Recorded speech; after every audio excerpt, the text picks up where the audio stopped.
Praise the Lord, hallelujah. യേശുവിൽ ഏറ്റവും സ്നേഹം നിറഞ്ഞ സഹോദരി സഹോദരന്മാരെ, ഈ പ്രഭാതത്തിൽ നാം ധ്യാനിക്കുന്നത് പത്രോസിനോട് ദൈവം കാണിച്ച സ്വർഗീയ ക്ഷമ.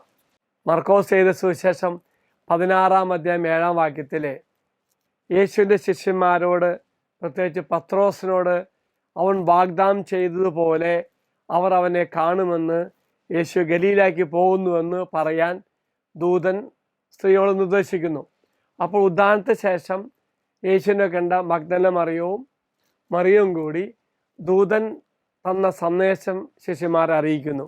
യേശു ഉദ്ധാനം ചെയ്തുവെന്നും ഗലീലായ്ക്ക് പോകുന്നുവെന്നും, ഒപ്പം പത്രോസിന് പ്രത്യേകം പറയണമെന്ന് പറഞ്ഞപ്പോൾ പത്രോസിന് ഭയങ്കര വേദനയായി.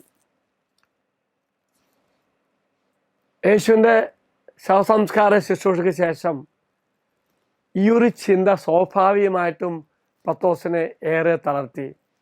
താൻ ഗുരുവിനെ തള്ളിപ്പറഞ്ഞുവല്ലോ എന്ന് അങ്ങനെ ചിന്തിച്ച് ഭാരപ്പെട്ടിരിക്കുമ്പോഴാണ് ദൂതൻ സഹോദരിമാർ നിമിത്തമായിട്ട് പത്രോസിനെ വിവരം അറിയിക്കുന്നത്. പത്രോസിൻ്റെ തകർന്ന ഹൃദയവും കണ്ണുനീരും ദൈവം കണ്ടു. ആ സമയത്ത് ദൈവം പത്രോസിനെ കൃപയാൽ സ്വീകരിച്ചു, അവൻ്റെ പാപം ക്ഷമിച്ചു. ഈ വിധത്തിൽ പാപത്തെക്കുറിച്ചുള്ള ദുഃഖത്തിൽ ദൈവം പത്രോസിനെ ആശ്വസിപ്പിക്കുകയും പ്രോത്സാഹിപ്പിക്കുകയും ചെയ്യുകയായിരുന്നു. പ്രിയമുള്ളവരെ, തള്ളിപ്പറഞ്ഞ പത്രോസിന് ഈ സന്ദേശം ഒരു പ്രത്യേക ഉറപ്പും പ്രോത്സാഹനവുമായിരുന്നു. കൂടാതെ ശിഷ്യന്മാർക്ക് മൊത്തത്തിലുള്ള ഒരു പ്രത്യാശയുടെ സന്ദേശവുമാണ്. ഓർക്ക പ്രിയമുള്ളവരെ, മാലാഖയുടെ സന്ദേശം എന്താണ്? യേശുവിൻ്റെ ക്രൂശീകരണം പത്രോസിൻ്റെ പാപത്തിനും വേണ്ടി കൂടിയാണെന്ന് സ്വർഗം സന്ദേശം പങ്കുവയ്ക്കുക. ഓർക്കുക, നമ്മുടെ ആശ്വാസത്തിനായി ഇത് നമുക്കൊരു വെളിപ്പെടുത്തൽ കൂടിയാണ്.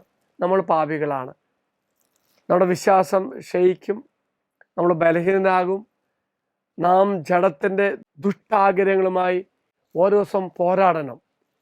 ചിലപ്പോൾ നാം കഠിനമായി വീഴുകയും നമ്മിൽ തന്നെ വലിയ നിരാശ ഉണ്ടാകുകയും ചെയ്യും. എന്നാൽ പാപത്തിൽ ഓർത്ത് ദുഃഖവും നമ്മുടെ അവിശ്വാസത്തോടും അനുസരണക്കേടിനും പോരാടുവാനുള്ള ആഗ്രഹം നമുക്കുണ്ടാകുമ്പോൾ ദൈവം നമ്മെ തള്ളിക്കളയില്ല. നമുക്ക് ഉറപ്പായിട്ട് ദൈവം പത്രോസ് സഹായിച്ച പോലെ നമ്മെ സഹായിക്കും, നമ്മോടും കരുണ കാണിക്കും. Praise the Lord, hallelujah. മറക്കരുത് പ്രിയമുള്ളവരെ, ദൂതൻ്റെ സന്ദേശം സഹോദരൻ വെളിപ്പെടുത്തിയപ്പോൾ പത്രോസിന് കൂടെ സങ്കടം വന്നുവെങ്കിൽ ദൈവത്തിൻ്റെ ഉറപ്പും ആശ്വാസവും പ്രോത്സാഹനം പത്രോസിന് കിട്ടി. ഇതുപോലെ നമുക്കും കിട്ടും. നമ്മുടെ അനുസരണക്കേടും പാപത്തിൻ്റെ അവസ്ഥയും ഏറ്റുപറയുമ്പോൾ ദൈവം എല്ലാവരും കരുണ കാണിക്കട്ടെ എന്ന് പ്രാർത്ഥിക്കുന്നു. ദൈവത്തിൻ്റെ വലിയ ശക്തിയാൽ നിറയുവാൻ ദൈവം നമ്മെ സഹായിക്കട്ടെ. ഈശോയുടെ ആശീർവാദം തരാം.